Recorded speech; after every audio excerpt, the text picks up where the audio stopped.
جامعۃ الرشید اور وفاق کا آپس میں کیا اختلاف ہے؟ وفاق المدارس کا یا تنظیمات مدارس کا کسی اس کا کسی سے اختلاف نہیں ہے. جو چل رہے ہیں سوشل میں میڈیا یار سنیں نا, جی نہ جمعیت علماء اسلام کا اختلاف ہے جامعۃ الرشید سے.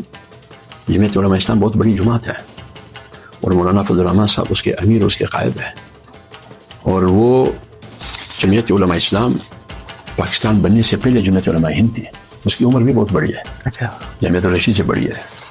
اور جمعیت علماء اسلام کی دینی مدارس کے لیے, وفاق المدارس کی بنیاد میں دین کے تحفظ کے لیے, اسلامی کاز کے لیے, اسلامی تہذیب کے لیے, اسلامی شاعر کے لیے, اور 73 کے آئین میں پاکستان کی وحدت کے لیے, جغرافیہ کی وحدت و استحکام کے لیے جمعیت علماء اسلام کا ایک کردار ہے.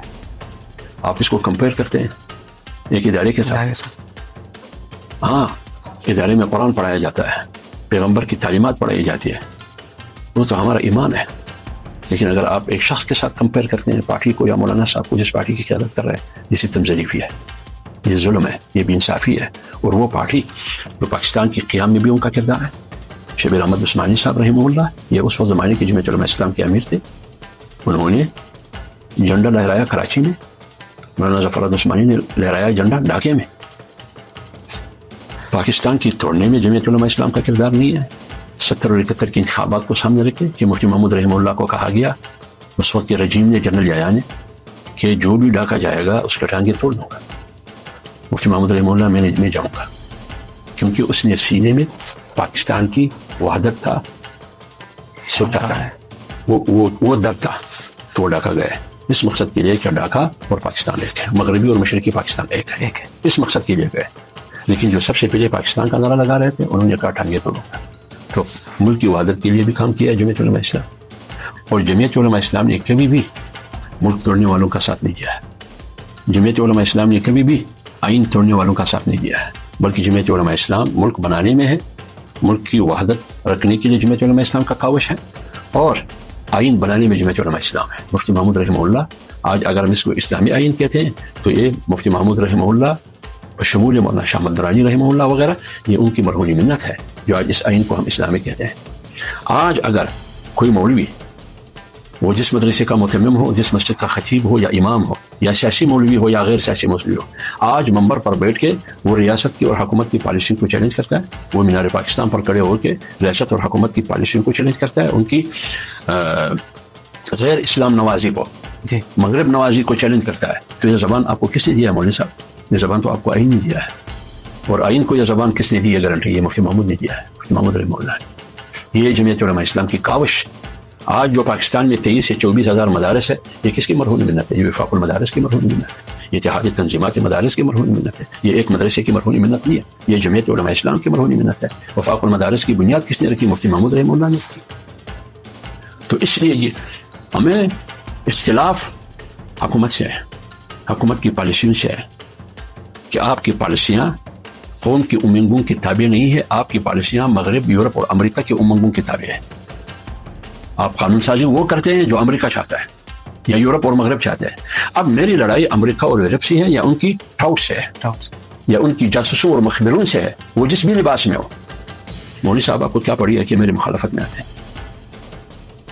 آپ تو میرے کندھے سے کندھا ملا کے اسی ریجن کے خلاف لڑنا ہوتا جو میں لڑ رہا ہوں. چلو آپ میرے کندھے سے کندھا نہیں ملائیں گے, نہیں لڑیں گے. آپ کو مبارک ہو ملا مبارک نگری کا کردار, آپ کو مبارک ہو ملا دوپیازا کا کردار, مجھے مبارک ہو شیخ مجددی کا کردار, مجھے مبارک ہو شاہ عبدالعزیز محدث دہلوی کا کردار, مجھے مبارک ہو شیخ الہند کا کردار, مجھے مبارک ہو مولانا قاسم نانوتوی کا کردار. سرکار کی ترجمانی جب ایک مولوی کرتا ہے یا چند مولوی کرتے ہیں, تو پھر تو وہ مولوی اپنی زبان, ان کی زبان نہیں بول رہی ہے تو کسی اور کی زبان ہے. جب ایک پھیلو میں بھی وفاقی وزیر بیٹھا ہے, دوسری بیلو میں بھی وفاقی وزیر ہو, یہ کس کی ترجمانی ہے؟ آپ کی فنکشنوں میں کون موجود ہے؟ میرے فنکشن میں جب مولانا فضل الرحمان صاحب موجود ہو, آپ کہتے ہیں کہ یہ سیاست ہو رہی ہے, وفاق المدارس سیاسی پلیٹ فارم ہے. آپ کے فنکشن میں جب صوبے کا وزیر اعلیٰ موجود ہو اور D G S P R موجود ہو, تو پھر یہ کیا ہے؟ یہ تو کیا ہے؟ یہ مراد علی شاہ جمہوریت کا دعوے دار ہے اور دوسرا ہائبرڈ نظام کا دعوے دار ہے.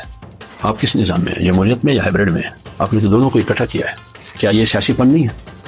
آپ نے مدرسے کی پلیٹ فارم کو ایک سیاسی پلیٹ فارم بنا دیا. یہ باتیں ہم نہیں کہتے, قوم سمجھتی ہے. ہمیں لڑنے دو اپنے کاز کے لیے. میں مساجد کی تحفظ کی مبارزہ کرتا ہوں, جدوجہد کرتا ہوں. کوئی میری بات مانتا ہے یا نہیں مانتا یہ اس کی مرضی, لیکن میں تو اپنی موقف سے پیچھے نہیں ہٹوں گا. میں نے پنجاب کی مساجد کے بارے میں بات کی, میں نے مولانا فضل الرحمان صاحب نے. اس سے پہلے مولانا صاحب نے جب 26ویں آئینی ترمیم میں مدارس کی بات کی 1860 ایکٹ سوسائٹی کے مطابق, تو مدرسے کے لیے لڑ رہا تھا نا. تو آپ کو کیا پڑی تھی میری مخالفت کی؟ بے شک حکومت میری مخالفت, اسمبلی نے بھی پاس کیا ہے, سینٹ نے بھی پاس کیا ہے. آپ کی مجبوری کیا ہے؟ آپ کو کس نے مجبور کیا ہے میری مخالفت میں آ کے بیٹھ کے؟ بابا میں آپ سے نہیں لڑ رہا ہوں. یہ انگریز کی پالیسی ہے کہ مولوی کو مولوی سے لڑاؤ. نہ تنظیمات مدارس مولوی سے لڑے گی, نہ وفاق المدارس مولوی سے لڑے گی, نہ جمعیت علماء اسلام مولوی سے لڑے گی. ہاں اگر مولوی سرکار کو کندھا دے کر اس کی مرچے میں بیٹھ کر مجھ پر فائرنگ کر رہا ہے, پھر میں مجبور ہوں کہ مولوی کو بھی سرکار کے ساتھ لتاڑ دوں.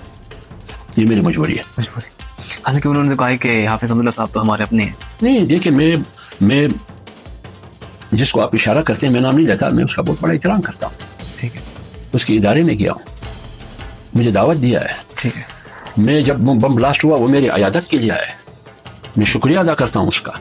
لیکن ان اچھائیوں کا مطلب تو یہ نہیں ہے کہ میں غلامی کا تھوک ڈالوں آپ کے لیے, بلکہ میں صرف غلامی کا میں صرف نہیں بلکہ 24,000 مدارس کو غلامی کا تھوک ڈالوں ان کی گردنوں میں. یہ تو میں نہیں کر سکتا. میں تو مر سکتا ہوں لیکن میں نہیں کر سکتا. نہ مولانا فضل الرحمان صاحب یہ کر سکتا ہے.